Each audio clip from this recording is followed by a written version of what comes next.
Hello my dear students, welcome in physics class. In the previous video we have already discussed about what is energy and what are sources of different sources of various sources of energy.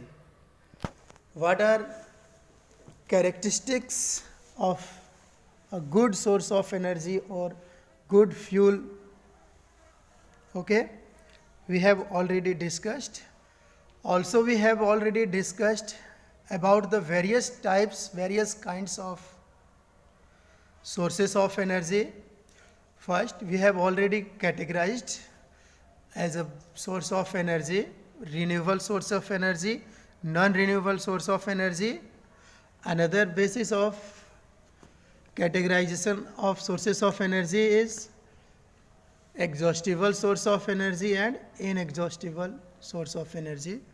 My dear students, in this video, we will discuss about various types of renewable sources of energies, their definition, explanation, and source, their availability, okay, what are their advantages and what are their disadvantages. So my dear students, you know renewable source of energy. What is renewable source of energy? The source of energy which never lasts, जिसका कभी and नहीं होता, ख़त्म नहीं होता है, जिसे हम दोबारा से या तो रिन्यू कर सकते हैं, ठीक है, या लैब में उसको फिर से प्रिपेयर किया जा सकता है, उसे रिन्यूएबल सोर्स ऑफ एनर्जी कहेंगे. तो इसमें जो आप लोग जो वेरियस टाइप के रिन्यूएबल सोर्स ऑफ एनर्जी है उसके बारे में पहले ही वीडियो में आपने देख चुके हैं. तो अब हम बात करते हैं, पहला जो टाइप है वो है रिन्यूएबल सोर्स ऑफ एनर्जी का, वो है सोलर एनर्जी. तो जो एनर्जी सन से हीट के फॉर्म में, लाइट के फॉर्म में हमारे अर्थ पे आती है, हमारे एटमॉस्फेयर में आती है, उसे हम सोलर एनर्जी कहते हैं. The energy produced by the sun in the form of heat and light, energy is called as solar energy. Solar radiations can be converted electricity through solar cells. Means कि जो सन से आने वाली radiations हैं उसको photovoltaic cell के द्वारा या सोलर पैनल के द्वारा इलेक्ट्रिसिटी में कन्वर्ट कर दिया जाता है. तो माय डियर स्टूडेंट्स, जो सोलर एनर्जी है उसका दो तरह से यूटिलाइजेशन होता है. पहला तो होता है कि सीधे जो उसमें थर्मल है, जो उसमें थर्म है, हीट एनर्जी है, उसका यूज़ कर लिया जाए. दूसरा है माय डियर स्टूडेंट्स की जो रेडिएशन सन से आ रहा है उस रेडिएशन को इलेक्ट्रिकल एनर्जी में, इलेक्ट्रिसिटी में फोटोवोल्टाइक सेल का, या जिसे हम सोलर पैनल्स भी आजकल कहते हैं, उसके द्वारा उस रेडिएशंस को जो सन से आ रही है उसे इलेक्ट्रिसिटी में कन्वर्ट करके यूज़ किया जाए. ठीक है, तो दो तरीके से सोलर एनर्जी का बेसिकली यूज़ होता है. तो माय डियर स्टूडेंट्स, अब डायरेक्ट सोलर से जो सन से जो हीट आती है उसका अगर हम यूज़ करें, उस थर्मल एनर्जी का, सोलर एनर्जी का, तो कहाँ पर यूज़ करें? जैसे सोलर कुकर में यूज़ करते हैं ग्रेन्स को ड्राई करने के लिए, क्लॉथ्स को ड्राई करने के लिए, ओके, और भी बहुत सारे इसके जो यूजेस है. इवन फोटोसिंथेसिस में जो प्लांट्स हैं वो क्या है कि हीट एनर्जी का, थर्मल एनर्जी का जो सन से आती है उसका यूज़ करते हैं और फोटोसिंथेसिस होता है प्लांट्स में. और इसलिए कहा भी जाता है कि सन जो है अल्टीमेट सोर्स ऑफ एनर्जी है इस हमारे सोलर सिस्टम के लिए, चाहे वो किसी भी तरह का हो, वाइटल हो, नॉन वाइटल हो, सभी जो है एनर्जी सोलर एनर्जी से ही पाते हैं पहले स्टार्टिंग में. ठीक है, फिर वो एनर्जी दूसरे रूप में कन्वर्ट होती है. तो अब बात करते हैं आगे. अब हम दूसरी तरह से जो फोटोवोल्टाइक सेल के द्वारा जो सोलर रेडिएशंस को इलेक्ट्रिसिटी में डायरेक्ट कन्वर्ट किया जाता है और उसको my dear students, solar radiations directly, photovoltaic cells convert solar radiations directly into electricity through silicon solar cells. Solar cells arranged on a large flat sheets form a mirror solar panel. Solar cookers are painted black from outside and a large glass plate to trap solar radiations by greenhouse effect. My dear students, आप यहाँ पर देख रहे हो कि जो ये image है ये सोलर कुकर का है। सोलर कुकर में क्या होता है कि जो अंदर जो एक बॉक्स बना होता है, ठीक है, और इस बॉक्स में यहाँ पर देख रहे हैं कि एक मिरर रहता है, जो उस मिरर के ऊपर सनलाइट पड़ती है तो उसको रिफ्लेक्ट करता है इस बॉक्स के अंदर। बॉक्स के अंदर जिसे भी कुकिंग करना होता है उसको इस बॉक्स के अंदर रख दिया जाता है, ठीक है। तो जो सन रेज आती है वो पहले क्या है, डायरेक्ट एक तो बॉक्स में आती है, और दूसरा जो ये जो मिरर जो रिफ्लेक्टर का काम करता है, वो पे जब इंसिडेंट होती है सन रेज तो वो क्या होता है कि इस बॉक्स में आता है रिफ्लेक्ट होकर के, जिससे कि इसके अंदर जो है हीट बढ़ने लगता है, हीट एनर्जी जो है इसमें स्टोर होती है और इसका टेम्परेचर धीरे धीरे इंक्रीज होने लगता है। माय डियर स्टूडेंट्स, अब देखिए यहाँ पर कि जो सोलर कुकर का जो मेन जो पॉइंट्स हैं या फंक्शन हैं या पार्ट्स हैं वो है, एक तो मिरर जो लाइट को क्या करे, रिफ्लेक्ट करें सनलाइट को। दूसरा कि जो बॉक्स बना होता है उस बॉक्स के अंदर जो है ब्लैक कलर से पेंट कर दिया जाता है, जिससे कि ज़्यादा से ज़्यादा वो सोलर हीट को एब्जॉर्ब करे, क्योंकि जो ब्लैक कलर होता है वो गुड एब्जॉर्बर होता है हीट और लाइट का, ठीक है। और इसके ऊपर फिर एक जो है ग्रीन कलर्ड ग्लास जो है से कवर रख दिया जाता है, एक लीड बना दिया जाता है, जो उसकी खासियत क्या है कि जो सन रेज उसके ऊपर इंसिडेंट होती है वो उसे सीधे अंदर ट्रांसमिट हो तो जाती है बॉक्स के अंदर, लेकिन वो अंदर ट्रैप हो जाती है हीट, और वो हीट जो है बाहर नहीं निकल पाता है। ये ग्रीन कलर के ग्लास के ये जो है कैरेक्टरिस्टिक्स हैं। तो माय डियर स्टूडेंट्स, इसमें जो है समझने वाली बात है वो ये है कि एक रिफ्लेक्टर लगा होता है जो सन रेज को क्या करता है, बॉक्स में रिफ्लेक्ट करता है, और बॉक्स के ऊपर एक लीड लगा रहता है ग्रीन कलर्ड ग्लास का, जो लाइट को ट्रांसमिट तो करता है, अंदर जाने तो देता है, लेकिन उसको ट्रैप कर लेता है, फिर बाहर वापस नहीं आने देता है, ठीक है। और फिर तीसरा जो जो मेन जो इसमें एक्टिविटीज़ है वो ये है कि जो बॉक्स के अंदर जो है ब्लैक कलर से पेंट कर देते हैं, जिससे कि ज़्यादा से ज़्यादा हीट को ये एब्जॉर्ब कर सके और जल्दी से जल्दी इसका टेम्परेचर इंक्रीज़ हो जाए, और जो भी फूड आइटम्स है वो उसका जो क्या हो जाए, कुकिंग हो जाए, ठीक है। The advantage of solar cookers. My dear students, इस सोलर कुकर के बहुत सारे एडवांटेज हैं। सबसे पहली बात तो ये इको फ्रेंडली है, मतलब कि कोई किसी तरह के पॉल्यूशन क्रिएट नहीं करता है। रीन्यूएबल है, मतलब कि ये ऐसे सोर्स ऑफ एनर्जी से ऑब्टेन हो रहा है, हम प्राप्त कर रहे हैं, जो कभी ख़त्म होने वाला नहीं है। फिर इसका जो है can be used in rural areas हमारे उसे बहुत आसानी से यूज़ किया जा सकता है। Retains all the nutrients in food due to slow cooking होने की वजह से जो फूड में न्यूट्रिएंट्स होते हैं वो सब के सब उसी में रह जाते हैं, अपने अदर मॉलिक्यूल्स में ब्रेक नहीं होते हैं, और जो फूड सोलर कुकर के द्वारा प्रिपेयर होता है, जो कुकिंग होता है सोलर कुकर के द्वारा, वो काफ़ी न्यूट्रिशियस फूड होता है। अब कुछ इस एडवांटेज के अलावा इस सोलर कुकर के कुछ डिसएडवांटेज भी हैं जो आप लोग बहुत आसानी से समझ सकते हो कि जो सोलर कुकर में ये क्या होता है कि टाइमिंग ज़्यादा लगता है, और फिर दोपहर के समय में ही जब सन अपीयर हो तभी जो है सोलर कुकर का यूज़ कर सकते हैं, ठीक है।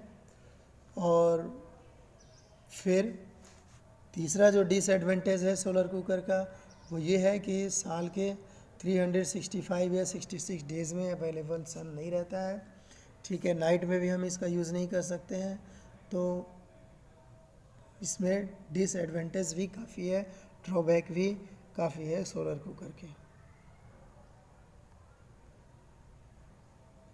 तो माय डियर स्टूडेंट्स, जो सोलर कुकर के जो डिसएडवांटेज हैं वो इस तरह से हैं कि solar radiations are not uniform over the earth surface, हर जगह जो है अवेलेबल नहीं है सोलर रेडिएशंस यूनिफॉर्मली। फिर ऐसे हम कह सकते can not be used at night और on cloudy days, can not be used to make chapatis for frying एस, this require a temperature of 140 degree Celsius और more, but maximum temperature is produced by solar cooker is 100 up to 100 degrees Celsius, which is not suitable for making chapatis or frying something.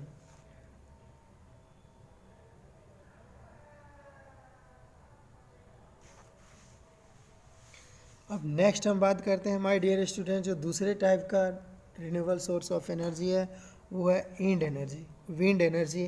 तो my dear students, जब wind या जो air है जब blow करता है उसे हम विंड कहते हैं, और ब्लोइंग विंड में काइनेटिक एनर्जी होती है। जो विंड मिल के जो ब्लेड्स होता है, टरबाइन होता है, उसको क्या करता है और रोटेट कराता है। और जनरली जो विंड एनर्जी है इसका विंड मिल के द्वारा इलेक्ट्रिसिटी जनरेट करने में या कॉर्न्स को ग्राइंड करने में या वेल से वाटर एग्जॉस्ट करने के लिए जनरली यूज़ होता है विंड एनर्जी का। तो when large masses of air move from one place to another then it is referred to as wind. During this process kinetic energy gets associated with it which is referred to as wind energy. It can be converted into mechanical and electrical energy. Wind energy को mechanical energy में और electrical energy में convert किया जा सकता है। Kinetic energy of wind is used in running of wind mills which are used to lift water, grind grains and produce electricity. My dear student, this is the diagram of drawing of windmill.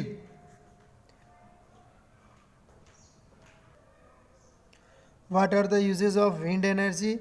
The important uses of wind energy are: it is used to drive windmills, water lifting pumps and floor mills, etc.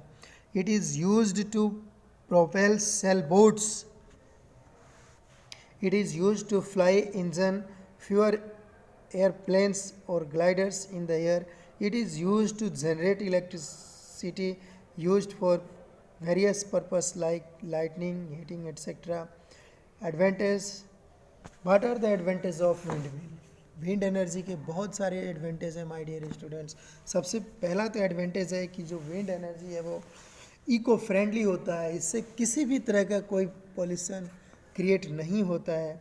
ये renewable source of energy है, ये कभी ख़त्म होने वाला नहीं है। लेकिन माय डियर स्टूडेंट्स, आप जानते हो कि किसी चीज़ का अगर एडवांटेज है तो उसका ड्रॉबैक भी होगा। तो इसके विंड एनर्जी के एडवांटेज के साथ साथ इसके बहुत सारे डिसएडवांटेज भी हैं, ड्रॉबैक भी हैं। तो सबसे पहला डिसएडवांटेज या ड्रॉबैक क्या है, वो ये है कि विंड की जो स्पीड है, विंड व्हील को रोटेट कराने के लिए वो स्पीड ज़्यादा होनी चाहिए, जो कि हर जगह पॉसिबल और हर समय पर पॉसिबल नहीं होता है। Needs a large area to erect series of wind mills. और क्या है कि विंड एनर्जी को ऑब्टेन करने के लिए जो विंड मिल की एक सीरीज जो बनानी पड़ती है तो उसमें लार्ज एरिया की ज़रूरत पड़ती है, जो कि हर जगह पॉसिबल नहीं होता है। फिर big amount of investment is needed, the output is less as compare to investment. My dear students, एक और ड्रॉबैक है, वो ये है कि जो विंड की जो स्पीड है वो स्पीड हर जगह उतनी नहीं बन पाती है, कम होती है, जिससे कि विंड मिल को चलाना पॉसिबल नहीं हो पाता है।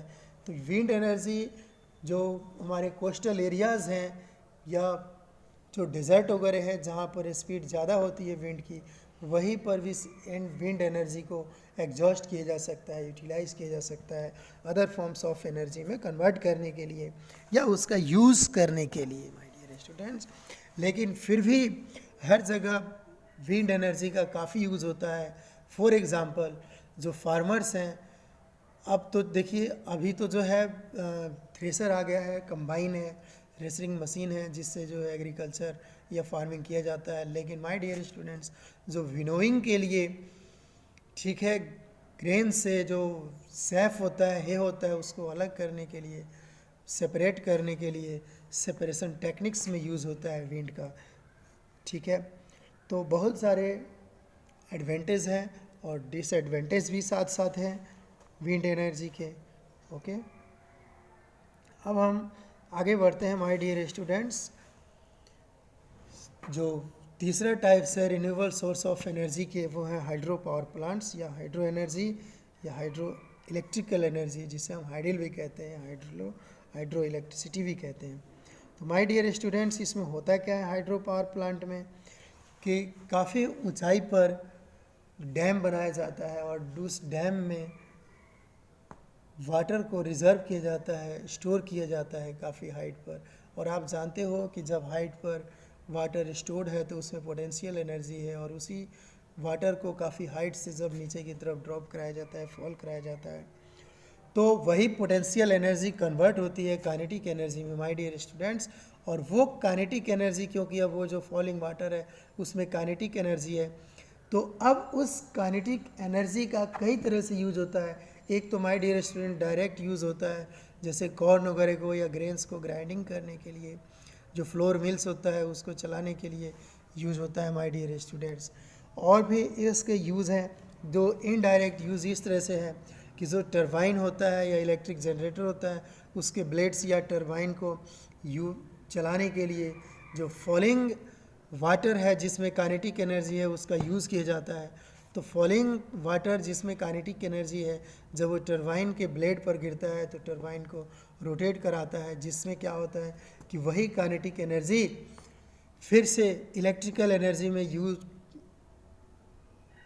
कन्वर्ट होती है, और वही इलेक्ट्रिकल एनर्जी हमारे हाउसेस में, इंडस्ट्रीज़ में, स्कूल कॉलेजेस में, शॉपिंग मॉल्स में, शॉप्स में जो है इलेक्ट्रिसिटी का यूज़ किया जाता है, चाहे वो फ़ैन चलाने के लिए हो, मैकेनिकल वर्क करने के लिए हो, हीट प्रोड्यूस करने के लिए हो, साउंड प्रोड्यूस करने के लिए हो, या फिर लाइट प्रोड्यूस करने के लिए हो, इस इलेक्ट्रिकल एनर्जी का यूज़ किया जाता है my dear students.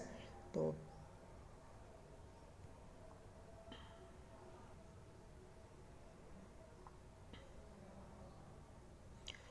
my dear students, when water is allowed to fall from a height, potential energy changes to kinetic energy, which rotates the turbines to produce electricity.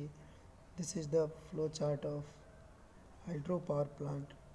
Okay, इसमें क्या किया गया है कि यहाँ पर आप देख रहे हो कि एक वाटर रिजर्वायर है जो काफ़ी हाइट पे है, और वहाँ से वाटर को फॉल कराया जा रहा है। तो वाटर जब रिजर्वायर में है हाइट पर तो उसमें पोटेंशियल एनर्जी है, वही पोटेंशियल एनर्जी काइनेटिक एनर्जी में कन्वर्ट होती है, और वो वाटर में क्योंकि अब काइनेटिक एनर्जी है फॉलिंग वाटर में, तो ये टरबाइन के ब्लेड्स को चलाता है जिससे कि इलेक्ट्रिसिटी जनरेट होती है my dear students.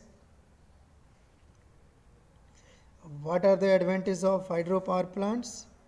It is readily and abundantly available everywhere free of cost. ठीक है माय डियर स्टूडेंट्स, इसके एडवांटेज ये है कि ये आसानी से अवेलेबल है, हर जगह अवेलेबल है, और नेचर ने हमें फ्री ऑफ कॉस्ट दिया हुआ है। It is eco friendly and does not produce any kind of environmental pollution. It is a renewable source as water itself is a renewable and inexhaustible source. It is a cheap source of energy as it does not involve any costly investment. What are the disadvantages? What are the drawbacks of hydropower plants? Highly expensive to construct. किसी dam को construct करने के लिए पहले जो है काफ़ी expensive होता है, काफ़ी कॉस्टली होता है। Dams can not be constructed on all river sides. जो भी रिवर साइड्स है वो हर जगह कंस्ट्रक्ट नहीं किए जाते हैं। जब रिवर किसी माउंटेन वगैरह से पास हो रही हो, काफ़ी ऊंचाई से, किसी हिल एरिया से पास हो रही हो, तो वहाँ पर वाटर को तो स्टोर किया जा सकता है, वहाँ पॉसिबल है।